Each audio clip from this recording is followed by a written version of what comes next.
Good evening, everyone. Welcome to a candidates forum for the 34th Middlesex District State Representative seat. I'm Sciortino, former state representative from the 34th Middlesex. As most of you, I'm sure, know, I resigned my seat several months ago and am now the executive director of the AIDS Action Committee, and really appreciate all of your interest in this race to determine who will be the next state representative for Medford and Somerville from the 34th Middlesex.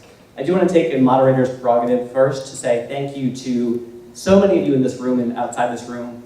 I had the opportunity to serve for almost 10 years and have gotten to work with so many of you in many capacities. I want to say thank you for your active involvement and support and really your engagement in the communities to make Medford and Somerville wonderful places to live and to have represented. So thank you all for your involvement.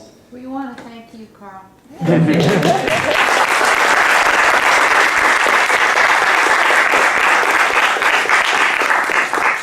I was happy to be invited by the three sponsored organizations to moderate this evening's forum. It is hosted by three organizations: Medford for Massachusetts, Cambridge Somerville for Change, and the Progressive Democrats of Somerville, all of which are loosely affiliated with the Progressive Massachusetts statewide organization. I encourage you to learn more about these groups. There should be information outside of the table as well in the coming months to go.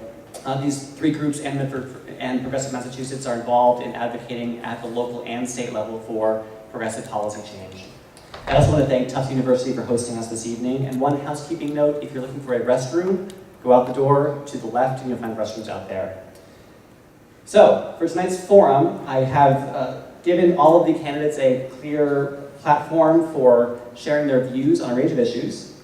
There is a level playing field for all candidates. They will each get a 3-minute opening and closing, and 2 minutes for responses to up to 10 questions depending on time, with possible 30-second follow-ups if there's anything that needs clarification in their answers. In terms of the questions themselves, I've selected the questions, only I know the questions, but I did let all the candidates know in advance that I would select questions from a range of questions that were in a candidate questionnaire given to all the candidates by the sponsoring organizations. So the general topics are known by the candidates in advance, but the specifics are unknown. There will be equal opportunity for each candidate to share their views. This is a forum, not a debate. There will be no surprises, no gotcha questions. There will be equal time to answer every question. I do apologize in advance if there's something in particular that you're wondering about that I don't get a chance to ask about this evening, but I do encourage you all to continue to ask the candidates questions and to stay involved in this race to make sure that you understand fully what your interests are and how these candidates reflect your values. I want to acknowledge Chris Wan for agreeing to be a timekeeper this evening. He'll be holding up a sign at the 30-second warning mark and at the stop mark, and I will cut candidates off at the end of their time. Sorry, guys.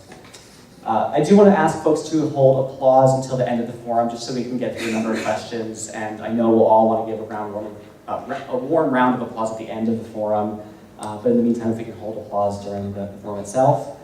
All candidates were invited to participate. There are 4 Democrats running and 1 independent who have launched campaigns. Tonight we are joined by Christine Barber and Sharon Guzik, sitting in alphabetical order. In addition to the 2 of them, there are 2 other Democrats running, Aaron DiBenedetto and Craig O'Rourke, and an independent, Nick Lanzilli.